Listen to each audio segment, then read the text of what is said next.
sida gaariga loo dhaqaajiyo. inta aan ku guda jirno casharadeenna waxaan ku baran doonaa sida gaariga loo xejiyo iyo sida lugaha loogu isticmaalo iyo gacmahaba, iyo sida gaariga loogu dhaqaajiyo waddada si nabad ah, iyo weliba sida gaariga loogu baakangareeyo waddada geeskeeda.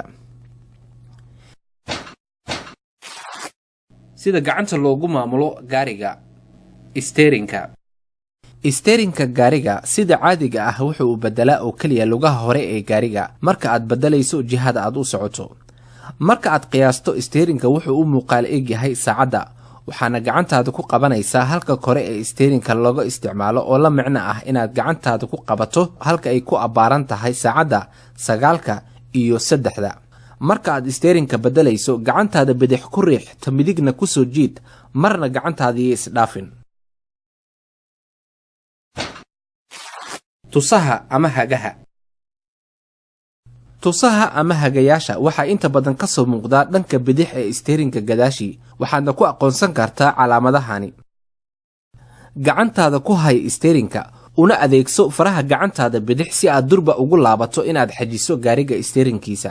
si aad sanyaalo u bixiso ama signaal, taabo tusaha adiga oo riixaya jihada aad u socoto adiga oo isteerinka gacanta midig ku haya. tusaha inta badan wuxuu uu sameeyaa cod iyo leer isla wada socda si uu kuu tusiyo halka uu gaariga u leexanayo. si waliba fiiri jihada gaariga uu u leexanayo, taasi oo kaaga soo muuqan doonta gaariga hortiisa ama sida kaaga muuqata shaashadda. marna ha isticmaalin signaalka ama sanyaalaha adigoo aanan u baahnayn, haddii kale waxaad jahwareerinaysaa dadka kale ee waddada isticmaalaya ama halis ayaad gelin kartaa. marshada gaariga. marshada ama giirka sida caadiga ah wuxuu ku yaalaa gaariga qaybta hore inta u dhaxaysa labada kursi ee hore dhexdood, wuxuuna uu la shaqeeyaa frisiyoonaha ama kalaajka. sida caadiga ah waxay marshada u qaybsamaan ilaa iyo 5 heer oo marsho ah iyo mid gaariga dib loogu celsho oo ah calaamadda raacda. mid waliba oo marshadaasi ka mid ah waxay gaariga u kordhisaa xawliga uu ku socdo ama ay ka yaraysaa. meelaha marshada gaariga u qaadan karaana waa sida kaaga muuqata marshada korkeeda oo ah calaamadda. iskana hubi halka aad marshada u gelinayso. inta u dhaxaysa marshooyinka ama giirka waxaa ku yaala calaamadda loo yaqaano N, waxaana loo yaqaanaa neutral ama follow sida dadka qaarkiis u yaqaaniin.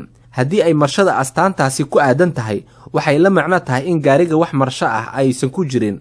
waxay marshada markaasi u dhaqaaqi kartaa labada dhinac ayadoo bartamaha taagan.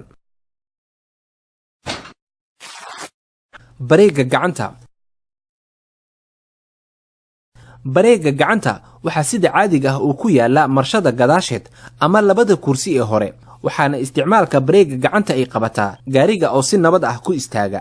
maxaa yeelay bareega gacanta waxa uu qabtaa labada lugood ee dambe si uu gaariga u dhaqaaqin. si aad bareega ugu bixiso, kor ugu qaad gacantaada adiga oo riixaya badhanka adigoo hoos u sii jiidaya bareega.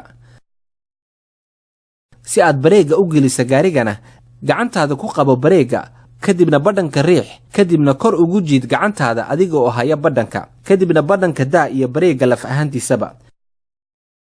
haddii aadan si fiican gaariga bareega ugu xirin, waxaa halka hore ee gaariga kaaga soo muuqan doonta calaamadan. weligaana ha isku dayin inaad gaariga ku kaxayso iyadoo calaamadda ay ka muuqato.